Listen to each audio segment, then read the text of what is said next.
Hello everyone, my name is PineappleRatio, and today I will be reviewing a fanfic on smallcave.net. It's on a page called Gofer-chan's Fanfic Paradise. It is by Gofer-chan. The name of the fanfic is Goku/Anne Frank Until the End of Time.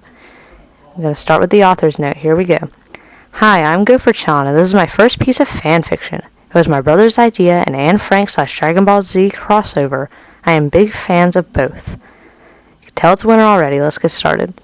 Anne sighed as she sat in her room, staring at her wall. She just finished writing in her diary and had nothing to do. Life was boring in the secret annex, but it was better than the alternative. It was alright talking to Peter and Margot, but they were both such quiet people, unlike the always active Anne. All of a sudden, a flash of light appeared in the room. Anne jumped back, stifling a scream. Before she could run out the closed door, she noticed that the person who appeared in the flash was not a Nazi officer, but someone who she had never seen before. His clothes were very strange, and his hair was in a spiky style that was totally new to her. She stood against the wall, wary of the stranger, but he walked towards her and smiled, extending a hand. "My name is Goku," the mysterious stranger said. Anne nervously put her hand in his. He bent down and kissed it softly, then let go. Anne blushed, feeling something she had never felt before go off inside of her. "My name is Anne," she replied quietly. "I'm sorry for what just happened," Goku told her. "But I was caught in a time portal and deposited here. My power cells will recharge soon, but until then I'm stuck here." Anne had no idea what the handsome visitor was talking about, but she played along. "Well, sir," she said, "you may stay in my room as long as you like." Anne blushed again as she said this, and giggled slightly. Goku looked around and then sat on the bed. "Thank you for the invitation. I'll be sure to repay you for it soon." Anne did not understand what he meant by that. However, when he spoke, she felt a warmth deep inside of her. She sat by him on the bed, staring at the man's beautiful eyes. Finally, she could stand it no longer. Anne leaned over and kissed the stranger on the cheek, and then pulled back quickly, not sure of what she had done. "I'm sorry," she said as she stumbled to find the right words. The visitor smirked. "No, that's quite all right," he replied with a smile, putting one arm around her. "You know, you're a very beautiful girl, but well..." Anne looked at him, troubled. "What's the matter?" she said, with a sweet smile. Goku looked nervous. I'm already married," he finally managed to choke out. Anne pulled away from him abruptly. "No," she said loudly, almost in tears. "I'm sorry," he replied. Anne was furious. "Nothing ever goes right," she cried out. "I have to go now. My power cells have recharged," said Goku. Anne was in tears by now, staring at the wall so she wouldn't see Goku's face. He smiled a sad smile and disappeared in another flash out of Anne's life forever. Anne never forgot him, though, not until the end of time. There's another author's note at the end. It says, "How did everyone like it? Please review as it's my first story." You know what? I couldn't tell.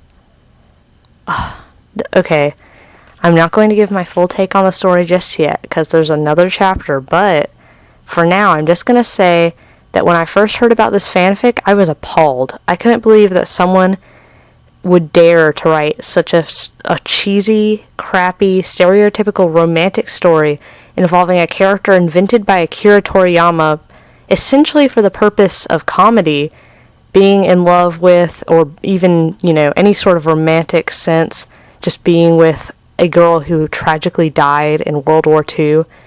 I am horribly appalled, but let's move on. Alright, Chapter 2 is labeled Goku/Anne Frank Until the End of Time Part 2, A Scion's Love. Now, before I go on, I'm going to have to warn you guys that this gets worse. You thought it was bad before, it gets even worse, so brace yourselves. Alright, let's begin. 1 month. Well, it didn't feel like a month. To Anne Frank, a Jew in hiding from the Nazis, it seemed like a year. 1 month since the fateful encounter with the mysterious man from another world who she only knew as Goku. The handsome stranger had stepped through time and into her life, then disappeared without a trace. Anne was almost sure that they'd never meet again, even though not one day passed without her dreaming of him. Little did she know, however, that their lives were tied by the unbreakable red string of fate. It was another boring day in the secret annex. Anne sat on the bed of her room, writing in her diary. It never occurred to her, however, that this entry would be her last. As she wrote in the quiet attic, there was a loud noise from downstairs. Her heart jumped with both fear and excitement. Was it them, the Nazis, or could it be him? She had no idea whether to run downstairs or to hide. The decision, however, was made for her. Her door flew open, and a tall soldier was visible in the doorway, glaring at her. The cries of her family members and friends were tuned out as Anne only thought of one thing. She stood up and followed the soldier out of her room, down the stairs, and into the back of the truck. "So this is it," she said quietly to herself. I'll never see him, my one true love, ever again. And all those years of hiding, they were for naught. Then Anne realized that she left her precious diary up in her room. She broke loose from the officer and made a dash back into the shop, when he removed a gun from his holster and fired a shot in her direction. Anne fell to the floor. Anne lay on the floor. You just said that. Anyway, Anne lay on the floor, feeling searing pain run through her leg where the bullet had met its mark. The Gestapo officer menacingly moved toward her, grinning, when all of a sudden there was a blinding flash of light, causing the officer to shield his eyes. A huge cloud of smoke appeared next to Anne, blocking her from the soldier's vision. When the smoke cleared, he was in for quite a surprise. There was Goku holding Anne in his arms, sitting next to a huge metal capsule. "Goku," cried Anne, "you came back." "For me." Goku smiled. "Anything for you, my dear," he said. "Our love will never be lost, not until the end of time." By the way, guys, tons of title dropping in this story. It's very annoying. The Gestapo officer turned tail and ran, but Goku was too quick for him. After laying Anne on the concrete, he dashed towards the Nazi and knocked him to the ground, unconscious with only one blow. "Nazi scum," muttered Goku as he spit on his enemy's limp body, then returned to Anne. "Here, I have something for you," Goku said as he removed a small bean from his pocket. "What on earth is this?" asked Anne. Goku smiled. Remember how ignorant she was to what everyday life to him. "A senzu bean," he said. "Just eat it and it will cure your leg." Anne followed his instructions and popped the bean into her mouth as the wound on her calf magically healed.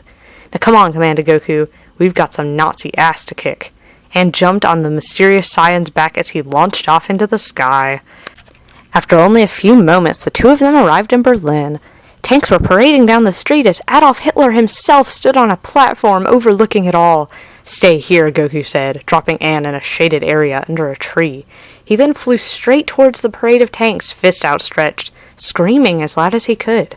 The soldiers below scattered in terror, while the tanks tried to aim their cannons at him. He was too quick and nimble for them, however, and opened the hatch of a nearby Panzer, then headed inside. After dispatching of the soldiers in control of the war machine, he took the wheel. He fired round after round into the crowds of Nazi soldiers, occasionally firing at the other tanks. After only minutes, there was nothing but a cloud of dust and corpses. Goku emerged from the tank's hatch, smiling now that he had done his duty. When all of the dust cleared, there were only two people remaining on the parade ground. Goku, the Saiyan hero, and Adolf Hitler, the most evil man ever to walk the earth. Anne watched from nearby fearfully as she saw the two men stare at each other for what seemed like hours. Her one true love, and her ultimate oppressor, had come down to this. "So," Hitler said jovially, "you took out all of my men. However, you aren't going to defeat me." Hitler then jumped down from his platform and down onto the street in front of Goku, pulling a chain gun from the ground nearby. Goku quickly jumped behind a ruined tank as Adolf opened fire. The tank made decent cover, but it wasn't long until it would be torn apart by the hail of bullets. Goku had to act. He dashed out from the side of the tank and flew as fast as he could toward Hitler, who had no time to react. He grabbed the chain gun out of his enemy's hands and snapped it over his knee with ease. Hitler stumbled backwards, shocked at the turn of events. Goku smirked, then said, "It's come down to this. You and me, fighting like men. If you admit defeat now, I'll kill you rather painlessly." Goku had the definite advantage, or so it seemed. Hitler burst into a laugh as Goku looked on quizzically.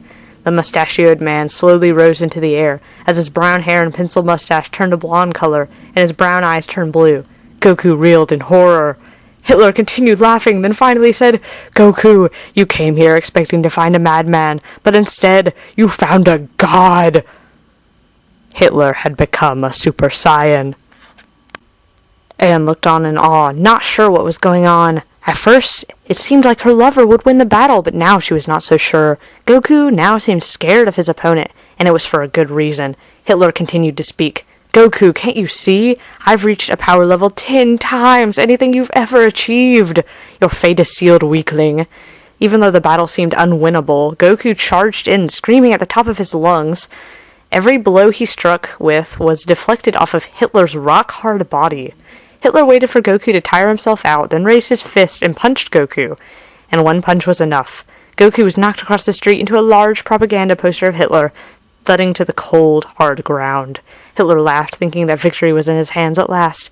Goku, however, was not ready to give up. Bruised and battered, he rose from the ground, limping in Hitler's direction. The Nazi leader laughed. "You still want to fight? Don't you know when to give up, boy? You can hardly walk, and you expect to beat me, conqueror of Europe?" Goku ignored Adolf's taunts as he continued to stumble his way forward. Finally, the two arch-rivals were standing face to face. Goku stared Hitler into the eye, then screamed, "This is for love!" and flew up into the sky, his hair turning blonde, his eyes blue, and an aura of power radiating from him. Hitler looked on in horror at Goku. He had made the ultimate achievement. He had become a super ultra power Saiyan. Goku made a cup shape with his hands, aiming at Hitler as he belted out the words, "Kamehameha!" as a beam of pure energy shot at his enemy, disintegrating the Nazi leader's body. Goku then collapsed to the ground in a heap, exhausted from the fight. 2 years later, Anne and Goku had finally reached the date of their wedding.